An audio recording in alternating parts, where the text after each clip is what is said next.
이해찬 당대표의 속기소문으로 더불어민주당 제50차 최고위원회를 속개하겠습니다. 제50차 최고위원회를 속개하겠습니다. 이해찬 당대표의 발언이겠습니다.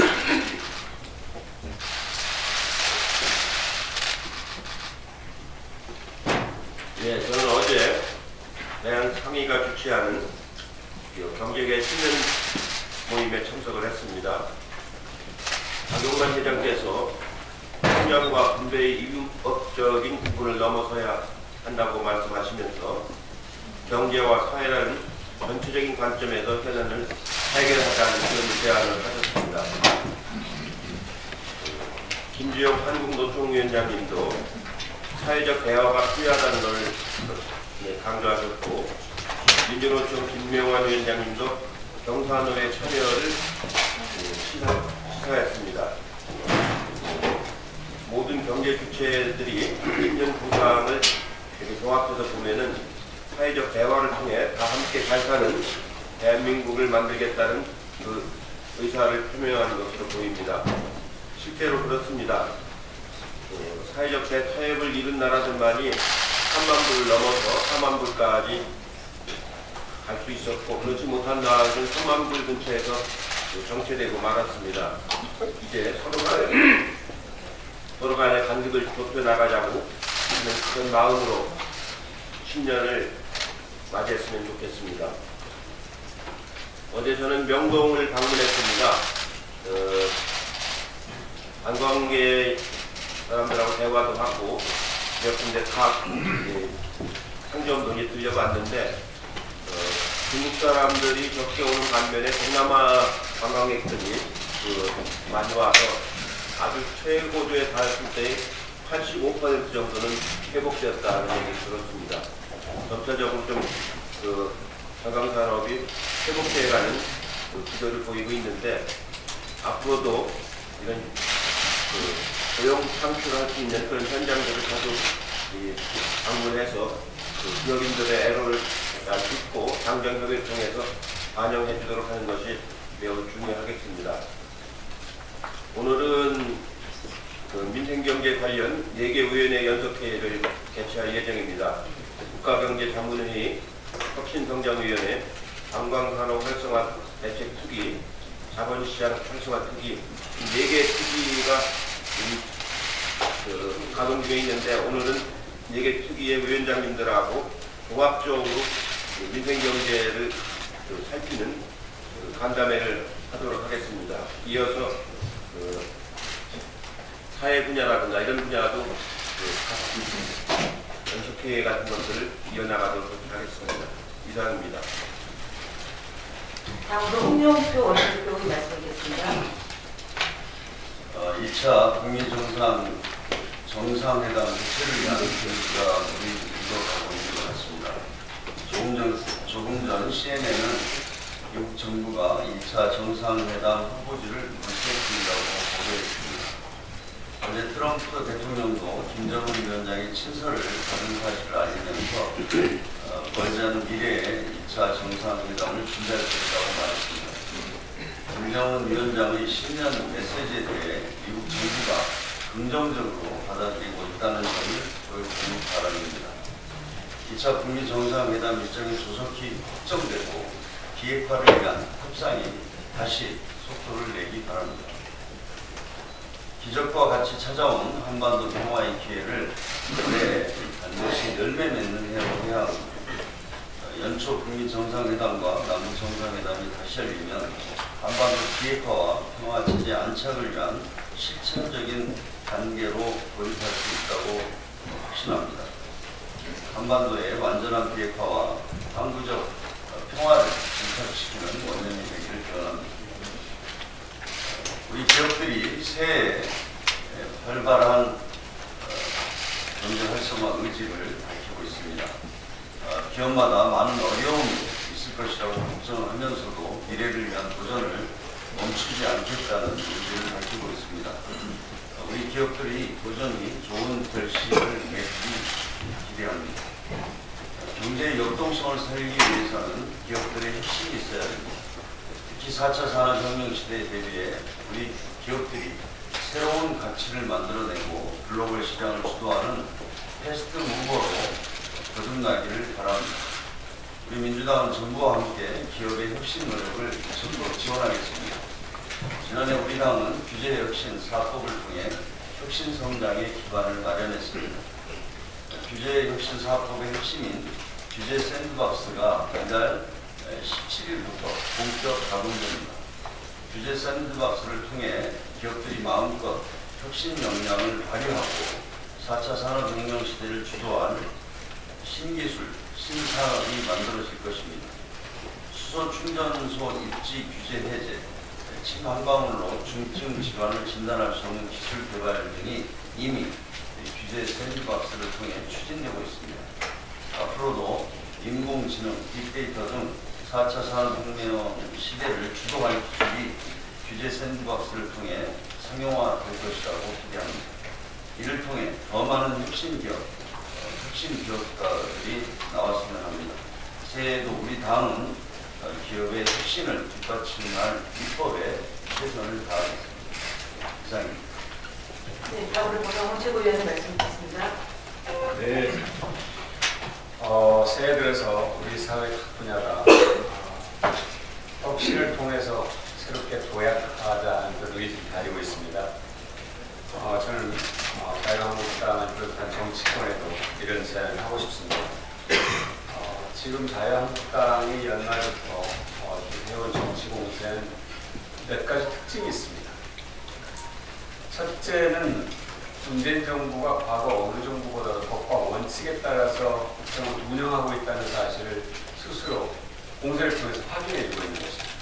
예를 들면 국정감사기간에 있었던 한국재정정보원 전산 시스템에 불법 접속해서 인가 영역 외에 있는 국가 기밀을 포함한 자료를 불법적으로 탈취한 사건이 있었습니다.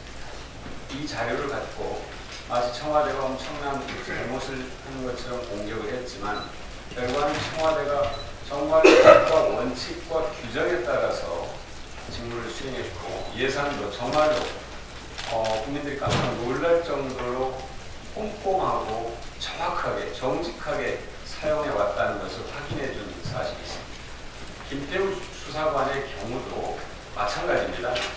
국민들 앞에 청와대가 권한을 남용하지 않고 법과 원칙에 따라서 정말로 제대로 직무를 수행해 왔다는 것을 운영위원회 과정에서 여실히 보여줬습니다.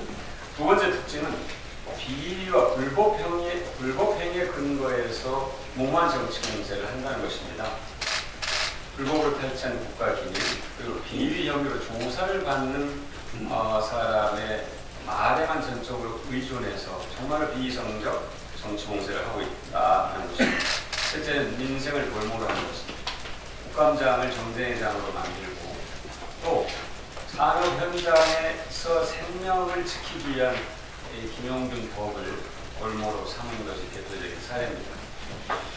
마지막으로 이런 좀 무책임하고 낡은 행태에 대해서 뭔가 새롭게 변화되는 그런 움직임을 전혀 보이지 않고 오히려 이런 움직임을 계속하겠다, 가져가겠다는 그런 의지가 아니라 그런 뜻을 보이고 있어서 안타깝기 짝이 없습니다. 시대의 흐름을 정당히 놓치게 되면 이 곤충, 더듬이를 잃어버린 곤충처럼 제자리를 맴돌고 앞으로 나아가지 못합니다. 이런 정당이 국민의 신뢰를 얻기는 어려울 것입니다. 간곡하게 자유한국당에게 책임 있는 공당의 모습을 보여줄 것을 다시 한번 촉구합니다. 정말 새해에는 혁신의 모습을 보여줬으면 좋겠습니다. 최저임금 효과와 관련해서 매우 유의미한 통계가 있어서 소개를 해드리겠습니다. OECD에 따르면 2017년 기준으로 우리나라의 저임금 근로자 비중은 세계 3위였습니다. 세계 3위가 OECD 국가 내 3위였습니다. 미국이 1위, 아이슬란드가 2위, 그리고 아일랜드가 1위, 그리고 우리가 대한민국이 3위였는데요. OECD 평균이 16.7%였고 대한민국이 23.7%였습니다. 저임금 노동자라고 하는 것은 임금 노동자 전체 중위임금에서 중위임금의 3분의 2 미만을 버는 노동자를 저임금 노동자라고 합니다. 그런데 최근에 고용노동부가 지난해 자료를 공개했는데요. 지난해 2018년 8월 기준으로 저임금 노동자의 비중이 18%로 떨어진 겁니다. 최근 10년 내 10%대로 떨어지는 것은 이번이 처음입니다. 이거는 최저임금이 가져다준 효과가 명확하다 이렇게 봅니다.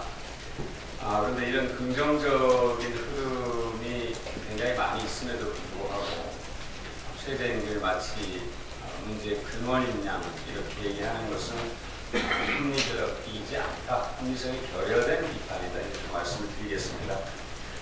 긍정적인 흐름은 흐름대로 또 보완하고 또 보완할 부분은 보완하는 그런 노력이 필요하다 이렇게 생각합니다. 최저임금에 대한 왜곡된 공격을 더 이상 해서는 안 될 것입니다. 자영업자나 중소상공인이나 중소기업을 어렵게 하는 것들은 상가 임대료라든지 불공정한 가맹 계약이라든지 과당 경쟁 구조라든지 대기업과 중소기업 간의 불공정 거래 관행이라든지 사실 또 훨씬 더 근원적인 문제들이 있습니다. 근데 이런 문제들은 놔두고 최저임금에다가 모든 책임을 뒤집어 씌우려 하는 것은 이제는 멈춰야 된다. 저는 그런 어떤 일부 언론에 또 그거는 제가 본 기사보다는 정치 홍보에 가까운 수준입니다. 이제는 멈출 필요가 있다 이렇게 말씀을 드리겠습니다.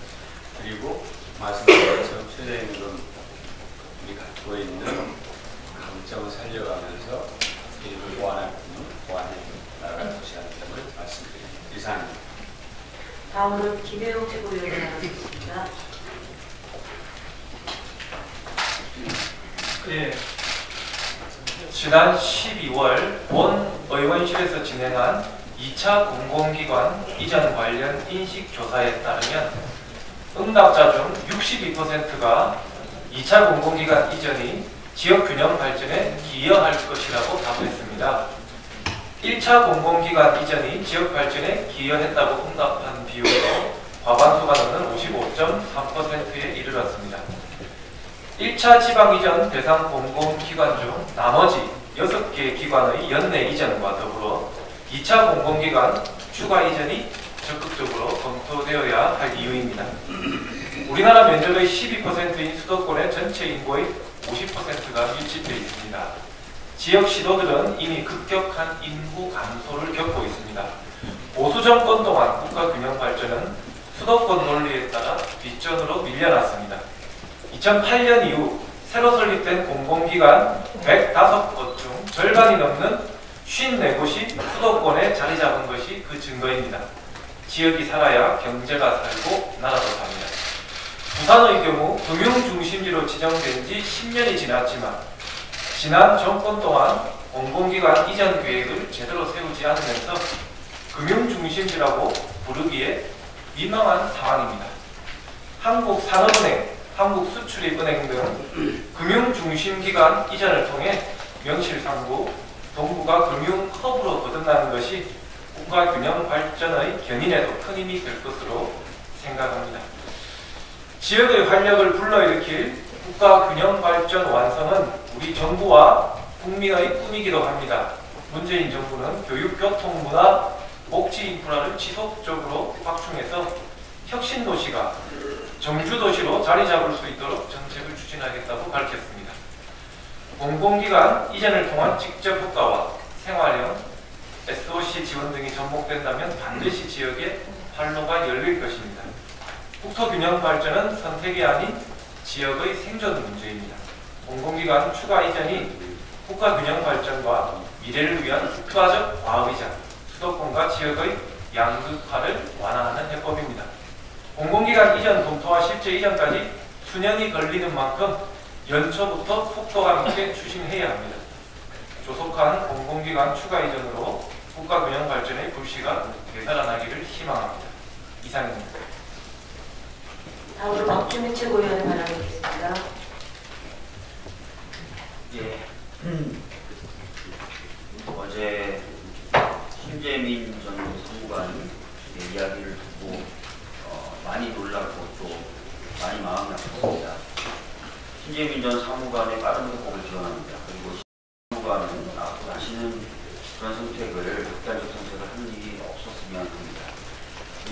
한재민 전 사무관의 친구들의 후소문도 잘 읽었습니다.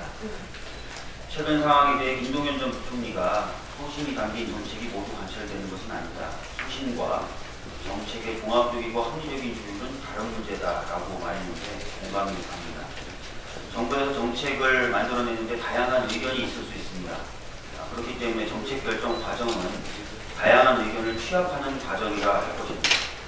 특히 기재부에서 다루는 대부분의 정책은 종합적인 검토와 조율을 필요로 합니다.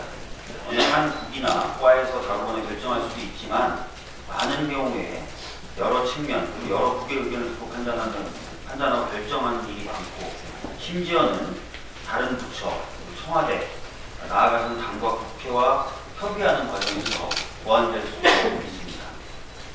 신전 사무관은 청와대가 기재부에서 적자 부채 추가 발행 중지 압력을 넣었다고 주장을 하고 있는데 지금까지 드러난 사실관계로 봤을 때 적자 부채 추가 발행 관련돼서 2016년에 국회가 승인한 국가재정 운영 계획의 범위 내에서 논의와 조율이 있었던 것으로 보입니다. 그 논의와 조율의 함의를 신전 사무관의 위치에서 모두 이해할 수는 없었다고 생각됩니다. 국정 운영을 책임지는 청와대가 주요 경제 정책에 대해서 나몰라라 한다면 오히려 그것이 올바른 자세는 아닐 것입니다. 정책 결정 과정이 여러 의견을 종합하는 것이라는 점과 그 과정에서 정부, 그리고 청와대, 그리고 여당은 국민을 위한 최선의 정책이 탄생될 수 있도록 주어진 권한의 범위 내에서 최선의 노력을 다하고 있다는 점을 알아주셨으면 합니다. 자유한국당은 과거에 집권까지 했던 정당입니다. 따라서 정책 결정 과정에서 다양한 의견을 수렴하기 위해서 당과 정부 그리고 청와대가 긴밀히 협의한다는 사실에 대해서는 충분히 알고 있을 것입니다. 그럼에도 불구하고 현재 상황에 대해서 과장하고 정치 쟁점만 하는 것은 책임 있는 야당의 자세가 아닙니다. 정치 공세는 즉각 중단돼야 할 것입니다. 최근에 청년들이 많이 힘들어하는데요. 청년들의 이야기를 정책에 반영할 수 있는 내용을 담고 있는 청년기본법이 다 아시겠지만 작년에 협의에서 여야 합의로 만들어졌고 공청회까지 이미 거친 바가 있습니다. 소관 상임위가 여가위로 정해져서 여가위로 보내져 있는데 그 이후로 사실 논의가 멈춰져 있는 상태입니다. 이 법의 속한 통과, 그것을 통해서 정책 과정에서 청년들의 목소리가 반영될 수 있도록 최대한 최선의 노력을 다하겠다라는 말씀을 드립니다. 이상입니다.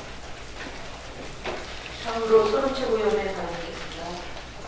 아침에 라디오 방송에서 야당 의원들 개담을 했습니다만 이제 김태우, 신재민 두 분에 의해서 만들어진 이 상황은 정돈된 상태로 됐다 이렇게 봅니다. 국민들은 이게 진실이 뭐였구나 하는 것을 알게 됐다고 보고 야당에서도 이런 풀다운 할 필요가 있다고 생각합니다. 제가 정돈이 된 상황이기 때문에 국민 눈높이에 맞춰서 이제 냉정심을 회복해서 평상심으로 돌아가서 국정을 생산적으로 이끌어갈 자세를 갖춰야 될 것 아닌가. 그러면 문천 3법을 과감하게 받아서 통과시킨다든지 또 최근에 이끌고 있는 5.18 진상규명위원회의 위원을 구성한다든지 이런 국민이 이건 꼭 필요하다라고 느끼고 있는 부분에 대해서 과감하게 받아들일 때 야당에 대한 국민들의 격려의 박수가 있을 것이라 생각합니다. 이게 야당의 생명을 야당의 힘을 더 강하게 하는 부분이 될 것이고 그러고 해서 우리 국회는 훨씬 더 성숙하게 된다는 모습을 대회에 다시 하게 될 것이라 생각합니다. 바라건대 이 상황을 잘 직시하셔서 평상심을 회복하셔서 전국 생산적인 상황으로 돌려놓기를 당부드리는 바입니다. 감사합니다. 네, 다음으로 남인순 최고위원의 발언이겠습니다.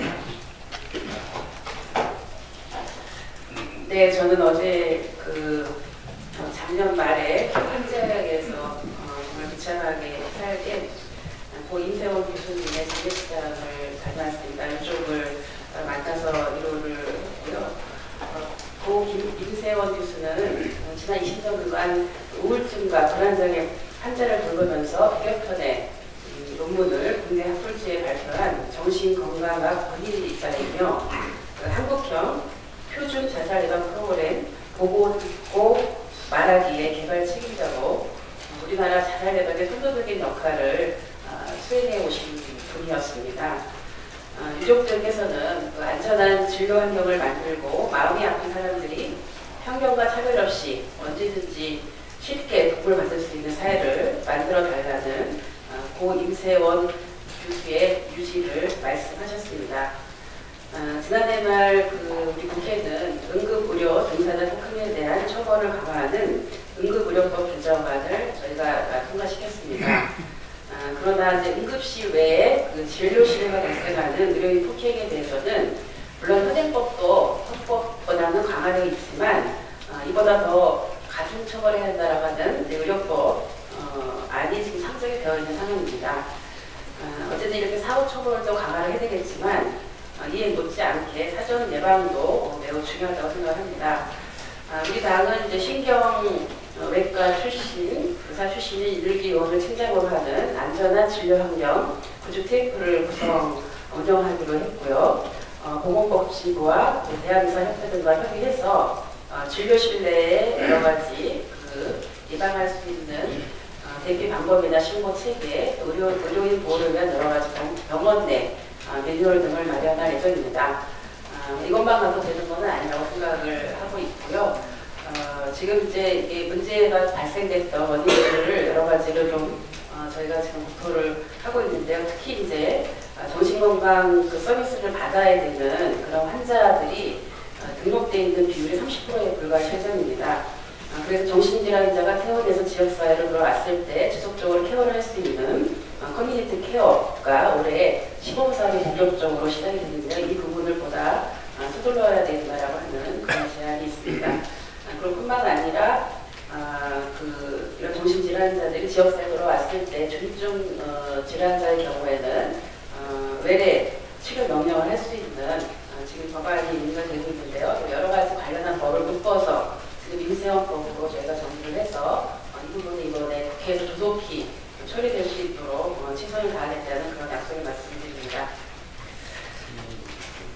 한 가지 더 말씀을 드리면 최근 우리 사회의 어떤 핵심 화두 중에 하나가 혐오와 차별입니다.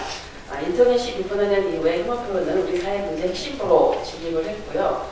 최근 언론사의 조사에 따르면 지난 4년간 혐오 표현이 각종 비하, 칭호 사역이 3배 가까이 증가했고 특히 젠더 영역의 표현 사용 빈도는 12배로 급증을 했습니다. KBS 여론조사에 따르면 혐오와 차별의 원인을 이게 늘어난 부분의 원인을 39%가 인터넷과 SNS는 가짜뉴스의 영향이라고 봤고요. 약 22%는 방송과 또 신문 보도로 인한 것이다라는 그런 지적이 있었습니다. 그리고 이 차별을 느끼는 부분에 있어서 남성은 41%가 학력과 학벌에 대한 차별을 가장 1순위로 꼽았고요. 여성은 성차별로 꼽았습니다. 좀 차이가 있습니다. 어쨌든 이런 차별과 혐오에 대한 감수성을 우리 사회가 높여야 하고요. 특히 발언에 파급력이 큰 정치권에서도 더욱 이 부분에 대해서 확산되지 않도록 노력을 해야 합니다. 이를 위해서 우리 당은 이미 당 강령에도 이런 문제들을 인권 친화적인 어떤 그런 당 운영을 하도록 여러 가지 당지자에 대한 교육이나 이런 문화를 확산하도록 되어 있습니다. 각별의 노력을 기울이도록 하겠습니다. 이상입니다. 다음 기업복지 부분을 발언하겠습니다.